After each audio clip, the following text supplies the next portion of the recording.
Welcome back to page 121. Today we're going to take a look at a new book from Stellagama Publishing for Cepheus, Uranium Fever, Belting for Cepheus Deluxe. Omer Golan-Joel and Richard Hazelwood are our authors. This is a really good book. I love belters. I have always loved belters in science fiction. And this book delivers. I want to thank the good folks at Stellagama for sending this book my way to take a look at. Okay, let's take a look at what we get inside. First thing I noted, the author credits, of course, but there's a scientific consultant, Constantine Thomas, listed here. And I went, what? I was a little surprised to see that. But I'll get to that in a little bit. So this is from 2025. And we have a quote here from Elton Britt. Uranium fever has done and got me down. Uranium fever is spreading all around. With a Geiger counter in my hand, I'm going out to stake me some government land. Uranium fever has done and got me down. This is from 1955. I looked this up a little bit, and it's a song.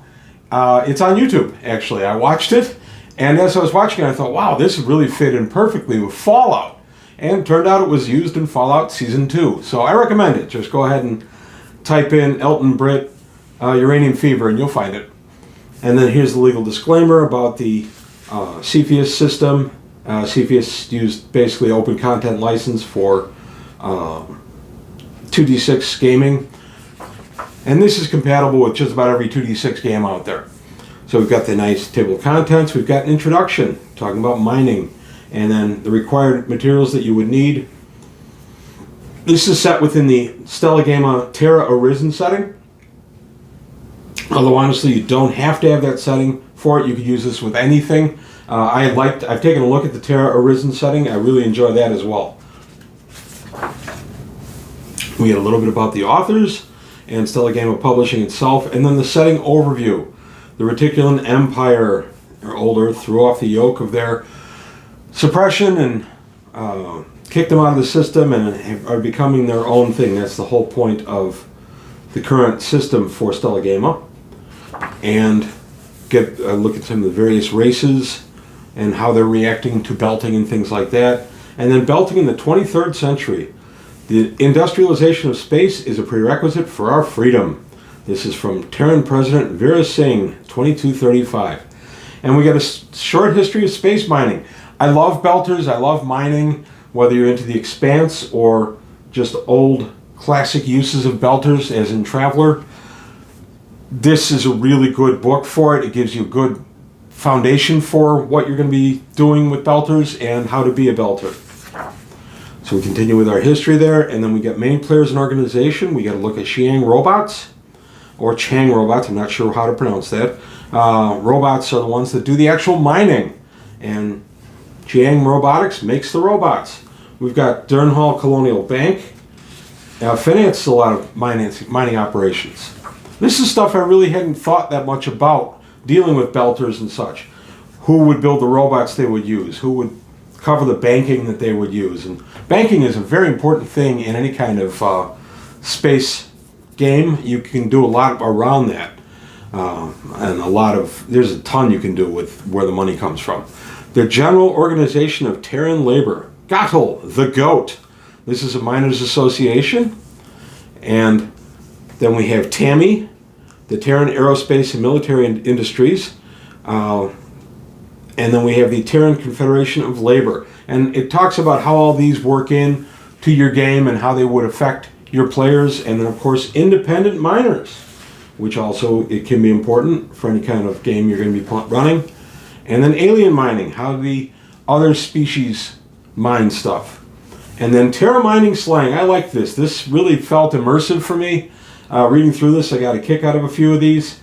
GOAT, of course, I've already talked about. That's General Organization of Terran Labor, GOTL. The glows, it's for uranium, glows in the dark. Fuel, coffee, or other stimulants.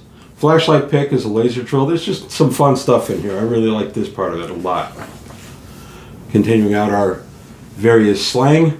A working class hero is something to be, and you get some new mustering out benefits under your Cepheus design. And then we get some characters. This is how you would be a character in this. You would be an independent belter. You prospected or mined the belt on your own or in a small independent crew. And then various service skills, specialist skills, advanced education, mustering out benefits, just a standard 2-6, and then the independent belter event table. Company belter, you work for the company. Yes, the company is all. The company is wonderful. And then you get their service skills and such, and then the company belter event table. And then you could be a planetary miner. You work in the mines of a planet or one of the larger planetoids, typically operating very heavy equipment.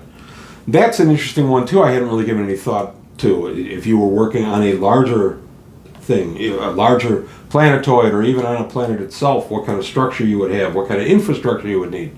Just very interesting. And here earlier, remember I mentioned about the scientific consultant? Well, here we go. His presence is obvious here.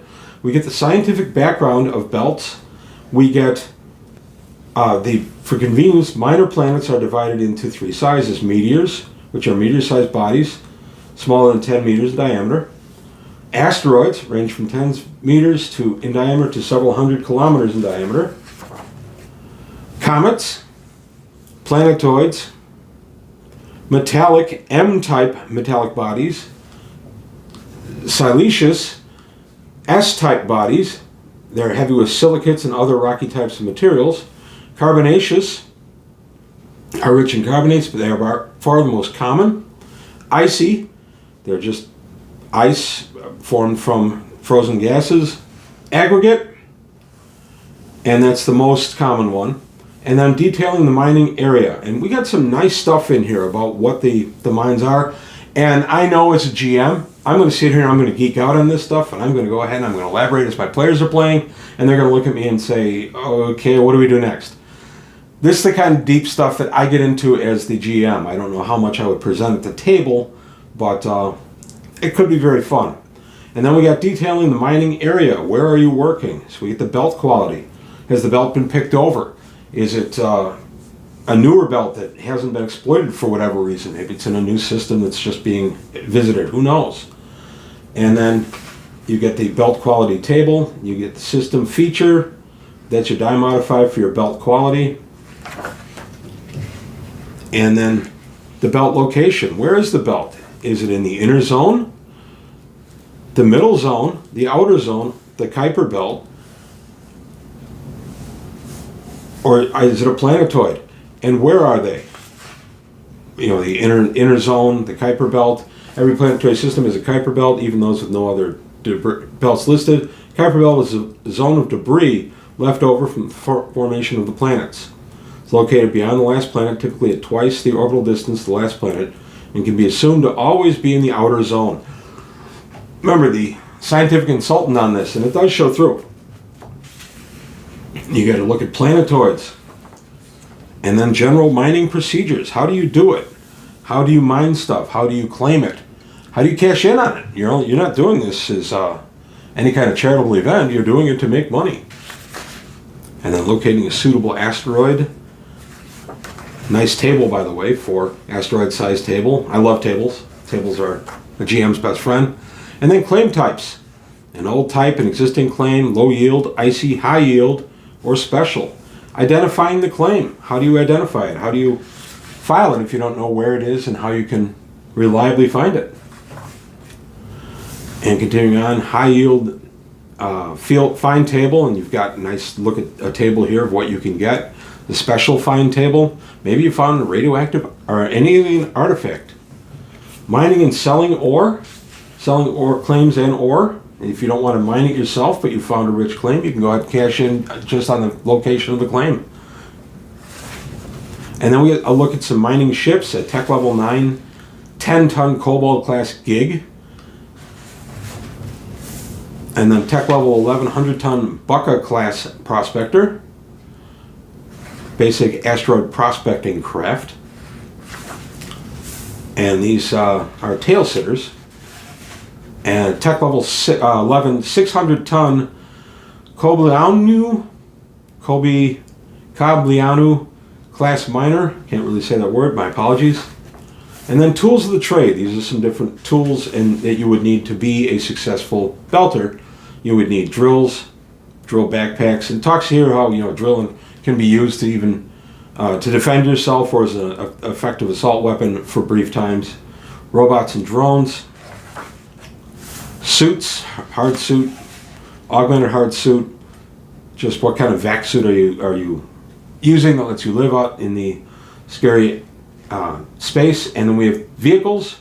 We have the Belter buggy, and then the industrial lifter. As soon as I read Belter buggy, I immediately thought of the moon buggy from the early 70s. I was really into science as a kid, and I really followed that. I thought the moon buggy was so cool. And then we have the open game license, the legality, and then we're out. Is the back of the book. So there you have it. Uranium Fever. Belting for Cepheus Deluxe. And again, it's usable any 2x6 space game. I would absolutely recommend this book. I really got a kick out of reading this.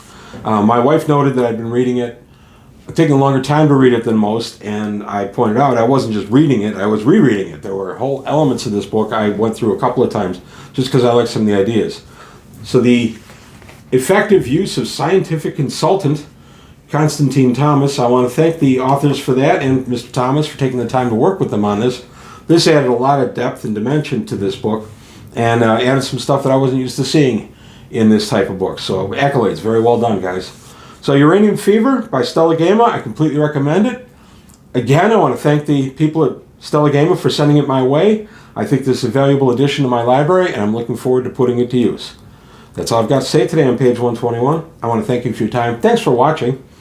If you enjoyed what you saw, please like and subscribe. Tell your friends. Let's keep growing the channel. Also, take a look at the Patreon, see if you can help me out there.